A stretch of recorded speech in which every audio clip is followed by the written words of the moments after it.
You are listening to the Guard Your Eyes Daily Chizuk broadcast. Happy Hanukkah to all our members. This is Yaakov, founder of Guard Your Eyes, and I'd like to share with you some Hanukkah thoughts that I hope can inspire us all, myself included, to become stronger in Messiras Nefesh. You know, one of the terrible things that the Yevanim did was to place a pesel in the Beis HaMikdash. Today it's hard for us to understand the taiva of Avoda Zara, since Chazal say that Hashem took it away. However, we still do have something similar to Avoda Zara today, which is a great test for many of us. When we gaze at another human being for pleasure, we are to some degree serving Avoda Zara.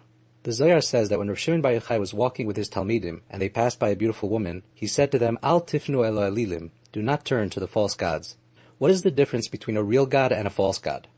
A real God truly provides all our needs. We serve Him because we believe and trust that He cares for us, and He takes care of us. A false God, on the other hand, is a God that we create in our minds by giving it power as if it could care for us and provide our needs.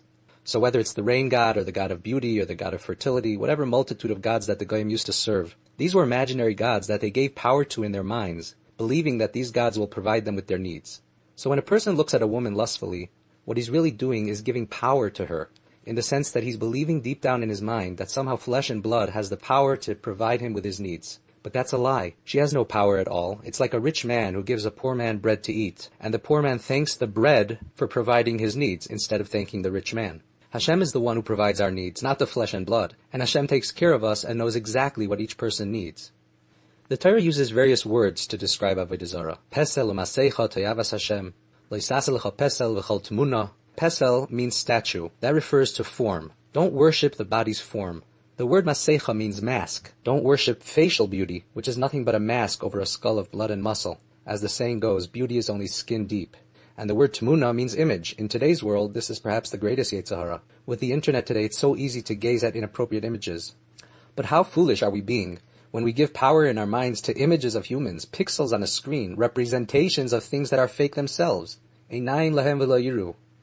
A person's mind is like the heichal of the Beis HaMikdash. And when we lust after beauty or the form of the body or images, we're like putting a pesel in the heichal, Rachmana litzlan. So just as the Chashmonaim fought to remove the pesel from the heichal by Yom Mohem, Hanukkah is a time that's misugel for us to fight this phenomenon, Bizman Hazeh.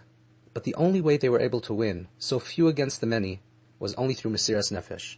When a Jew is ready for Messiras Nefesh, when he goes against his physical desires and uplifts himself above his base nature, then Hashem in turn makes miracles that are above nature. It's midah k'neged midah. The few can win against the many, and the oil of only one day can last for 8 days. But what does Messiras Nefesh really mean? Nefesh means desire. As Avraham Avinu said to Ephraim, Im yesh es nafshechem, if you desire. The nefesh of a person is his desires. Messiras Nefesh means giving up our desires, going above our nature. Of course, the greatest form of Messiras Nefesh is when a person is willing to give up his very life for Hashem. In days of old, we had to sometimes give up our lives literally to remain true to our faith. And even 100 years ago in America, people had to literally be Messiras Nefesh to keep Torah and mitzvahs. But how can we be Messiras Nefesh today in a world with such religious freedom and relative comfort? Today it's easy to keep Torah and mitzvahs.